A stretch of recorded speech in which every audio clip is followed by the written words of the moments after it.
Sa dami ng klase ng bike ngayon, isa sa mga bike na popular na nagsishift ang mga siklista ngayon ay ang gravel bike. Marami nagsasabi sa akin na gusto ko ng gravel bike, pwede ko bang i-convert ang MTB ko into gravel bike? Ang sagot ay pwede naman. So ano ang mga dapat mo i-consider para i-convert ang MTB into gravel bike?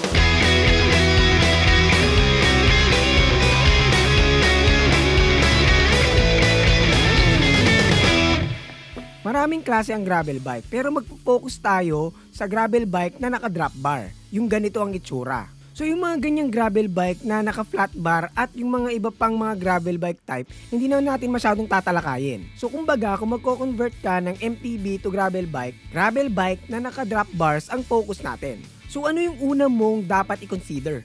Siyempre, yung existing bike mo. Ang best MTB to convert into gravel ay XC bike or yung tinatawag na cross-country bikes. So bakit ito yung best bike to convert? Yung geometry kasi ng bike na ito ay hindi masyadong nalalayo sa geometry ng modern gravel bikes ngayon. So kung i-convert mo yung XC into gravel, yung mga numbers like head tube angle, seat tube angle, bottom bracket height ay hindi masyadong nalalayo sa normal na gravel bike. Kasi yung mga long travel trail bike or enduro frame, masyadong malaki yung differences ng geometry pag kinonvert mo sa gravel. So, magiging iba yung pakiramdam ng bike pag ginawa mo yon. So, kung naka-XC ka ngayon or yung normal na budget bike na cross country, pwede yan i-convert into gravel. Actually, yung GT Tama raw na Avalanche, may nakita ko nung last bike demo na naka-rigid, na may pagka-gravel. Okay naman daw yung ride feel, sabi ng may-ari. So kung gusto mo ng ganyang frame, maglilink ako sa description at sa shop button sa bandang baba ng video. Puntahan nyo na lang. Ang next na dapat mong i-consider ay isa sa pinaka-typical na pinapalitan, tire width o lapad ng gulong. Isa ito sa pinaka-importanting bagay na dapat mong isaalang-alang kasi madalas sa conversion ng MTB to gravel ay dito nagsisimula. Una, kailangan mong malaman yung wheel size compatibility. Common wheel size ng mga MTB XC ay 27.5 at 29. Gravel bike usually use 700C wheel sets, equivalent niyan ay 29 sa MTB. Meron ding 650B which is equivalent naman sa 27.5. Wala namang issue dyan kung alin man yung meron kang wheel set, 650B man o 700C. Magkakatalo talaga yan sa lapad ng mga gulong. Ang mga MTB kasi usually 2.1 to 2.4, so about 50 to 61 mm yan. Sa kabilang banda, ang mga gravel bikes ay 35C to 45C. In millimeters, 35mm to 45mm yung lapad ng mga gulong. Syempre, dahil i-convert nga natin yung bike into gravel, dapat paninipisin natin yung gulong para mas maging magaan at mas less yung rolling resistance. Yun naman ang bentahe ng isang gravel bike. Mabilis siya sa paved roads pero pwede pa rin siya sa mga light trails or gravel roads. Kasi kahit papaano malapad-lapad pa rin yung mga tire width nito. So ito yung mga conversions into inches ng bawat tire width. Pagdating sa wheelset, ang laging tinatanong ay kung pwede daw ba gumamit ng 700C na wheelset sa 27.5 na frame. Ang sagot ay depende. Majority of the time, kung manipis naman ang gulong na gagamitin mo like 35C, malaki yung chance na pumasok yan. Pero ang pinakamagandang gawin ay humiram ng 29 na wheelset na may tire na nakakabit. For example, sa kaso natin, kunwari meron akong hiniram na 37C na tire na nakakabit sa 700C na wheelset. At susubukan ko sa 27.5 na frame kung papasok. Kung pumasok, pwede kong gayahin yung ganung setup. Yan ang pinaka-best way para hindi hula-hula. Kasi minsan, magtatanong ka online, tapos may magsasabi, oo, pasok yan. Tapos nung bumili ka, hindi pasok o sayad. Or sobrang liit na ng clearance. Eh di sayang yung bili mo, kaya mas maganda masubukan mo muna talaga. Kailangan mo din i-consider yung rim width ng existing bike mo. Madalas kasi sa mga MTB malapad yung rim width, lalo na kung naka 40 na rims ka. Sobrang lapad niyan para sa common sizes ng gravel tires. May i-stretch ang tire na ilalagay mo. Pero kung naka 32 ka lang na rim width, medyo pwede pa. Okay pa dyan yung mga 40C to 45C na tires. Kasi basically, ang mga gravel bikes nasa territory pa rin yan ng road bikes kaya maninipis pa rin ang mga rim width. So kung ang rim width ng existing wheelset mo ay below 32, you are good to go. Goods na yan sa mga common gravel tire size. Pagdating naman sa tire types, mas maganda kung bibili ka din naman, bilhin mo na yung tubeless ready. Para pag gusto mo mag-tubeless, mas madali mong magagawa. Pwede mo pa rin naman gamitan ng inner tube yan. Ang importante naman ay ready ka kung gusto mong mag-tubeless sa future. Pero kung wala ka naman talagang balak mag-tubeless, wala naman ding problema yung mga wired tires. Goods pa rin naman yan. Mas mabigat nga lang siya sa mga tubeless ready na folding counterparts. Celebrate small or big wins with your special ones. Come to Brew Brothers Cafe, your destination for celebration. Punta tayo sa fork. Ang MTB XC, alam naman natin na madalas may fork suspension yan. Nasa 80mm to 120mm ang mga travel niyan. Ang gravel bikes, majority of the time, naka-rigid yan. Meaning, ito yung fork na walang suspension. Yung tulad ng mga ito. Pagdating sa fork, meron kang tatlong option. Unang option, gamitin mo pa rin yung existing fork mo regardless kung suspension fork yan or rigid fork. Kung naka-rigid ka na, edi wala ka na masyadong problema. Ang disadvantage lang ng existing mong suspension fork, syempre matangkad yan. So hindi mo makukuha yung feel ng isang tunay na gravel bike. Second option, magpalit ka ng rigid fork na pang gravel or rigid na pang MTB. Yung mga specific na rigid gravel at MTB fork kasi, mas malaki ang mga tire clearance nito. So, hindi mo po problemahin yung mga ilalagay mong tires dyan kasi nga, malaki ang clearance ng mga ganitong forks. Ang advantage kasi ng rigid fork kesa sa existing mong fork suspension, mas magaan ito at mas aero. And in terms of aesthetic, syempre, mas maganda sa nakararami ang itsura ng gravel bike na naka-rigid. At ito din ang best option kung gusto mo talaga ang feel ng gravel bike. Pero, ang main bentahe talaga ng rigid fork ay yung weight. Kasi mas less yung weight na ipapadyak mo lalo na kung mga long rides ang ginagawa mo. Nat, okay lang ba yung pang road bike na rigid fork ang gagamitin ko? Okay lang naman as long as yung tire clearance ng fork kasya yung ilalagay mong tire. Third option is to use a gravel specific suspension fork tulad nung nasa akin. Kung gusto mo niyan, maglalagay na lang ako ng link sa description or dyan sa shop button sa baba. Ang advantage nito, syempre mas komportable ito kumpara sa rigid, lalo na sa mga light trails at gravel terrain. Pero syempre, mas mabigat. Hindi mo rin problema ang tire clearance dito, gawa ng laging maluwag ang mga yan sa ganitong klaseng forks. Alin man sa tatlo, pwede mong gamitin yan. It's up to you na lang kung anong mas prefer mo. Kung magpapalit ka ng fork na rigid or gravel suspension fork, ang mga kailangan mo i-consider una yung steerer tube. Kasi yung frame mo, baka naka-straight head tube pa yan. So, pwedeng mahirapan kang magkabit ng tapered fork. Although, mayroon namang mga headset na pwede kang mag-tapered na fork sa straight na head tube. Pero, wag mo nang pahirapan ang sarili mo. Kung straight ang head tube ng frame mo, straight steerer fork na lang din ang ilagay mo. Kung tapered, edi mag-tapered ka din na fork. Para less hassle. Isa pa sa kailangan mong i-consider ay kung ano yung existing hubs mo. Kung QR pa ito, naka-standard through axle ba or boost. So, kung ano yung existing hubs na gagamitin mo sa build, dapat compatible yung fork na bibilin mo or ikakabit mo. Unless magpapalit ka din ng hub kasabay sa pagbili mo ng fork. Another thing na medyo papasadahan natin ngayon na baka matakil din natin later ay yung brake mounting. Syempre, kung gagamitin mo yung existing fork mo na pang MTB, most of the time naka-post mount yan. Yung ganito. Kung bibili ka naman ng gravel specific rigid or suspension fork, sure yan na naka-flat mount yan na katulad nito. Ang mangyayari dyan, yung frame mo sa likod, naka-post mount. Tapos, yung nasa fork mo naman, naka-flat mount. So, magkaiba na kaagad yan. So, medyo marami ka pang gagawin ng mga bagay na tatalakayan natin later pag nasa usapang drivetrain at brakes na tayo. This video is brought to you by Pretty Petty the Podcast, ang podcast na nagbibigay opinion na hindi nyo naman hinihingi. Kung gusto mong matawa at matuto, punta ka lang sa description for the Spotify link. Punta muna tayo sa drop bar. Sabi ko nga kanina, ang focus natin yung gravel bike na naka-drop bar. Dahil pwede kang mag-normal na drop bar na tulad nito, pwede kang mag-carbon, pwede ka din mag-flared drop bar na gaya nito, na medyo nakabuka yung drops. Common sa mga gravel na naka-drop bar na flared. More likely yan ang kukunin mo, flared na drop bar. Kung hindi mo naman bet yan, okay lang naman, gumamit ka ng normal na drop bar. Kailangan mo mag-research kung gaano ba kalapad ang kukunin mo. Hindi na natin tatalakayin yan ngayon, pero kailangan mong aralin yan lalo na kung bago ka sa drop bar at sanay ka gumamit ng flat bar. Need mo din ng bar tape. Madalas, hindi gumagamit ng grip sa drop bars, so you need bar tapes. Maglalagay ako sa description or sa shop button ng mga recommendation ko for bar tapes. So, nung nagpalit tayo ng drop bar, dito na ngayon papasok ang pinakamalaking problema ng MTB XC to gravel conversion. Ito, ang drivetrain. Alam naman natin ng gravel bike, ang pinakamalapit na kamag-anak niyan ay si road bike. Hindi lahat, pero majority ng gravel bike halos pang road bike ang gamit nitong drivetrain or gumagamit ito ng specific na gravel drivetrain.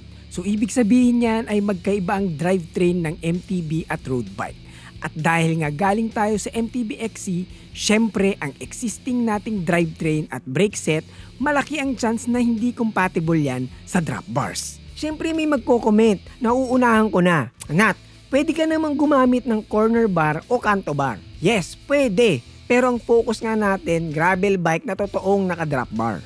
Pero huwag kayong mag-alala, babalikan natin yung corner bar na yan later. So yun na nga, malaki yung chance na hindi compatible yung existing drivetrain at brake set ng MTB XC mo sa drop bar. Sinasabi ko lang na malaki lang yung chance kasi meron pa rin namang mga MTB drivetrains na compatible sa drop bar. So paano kung hindi compatible yung drivetrain mo sa drop bar? Ang una mong pwedeng gawin ay bumili ng buong drivetrain na pang gravel at yun ang ipalit mo sa existing drivetrain at brake set mo. Medyo mahal yung route na yan. So kung buhay daga katulad ko, medyo tagilid ka dyan. Pero kung marami kang pera, wala namang problema. Maglilist ako ng mga drivetrain at brake set sa description na pwede mong tignan. Check nyo lang yan sa shopping button dyan sa baba or sa description. Nat, bakit kasama palagi sa binabanggit mong brake set?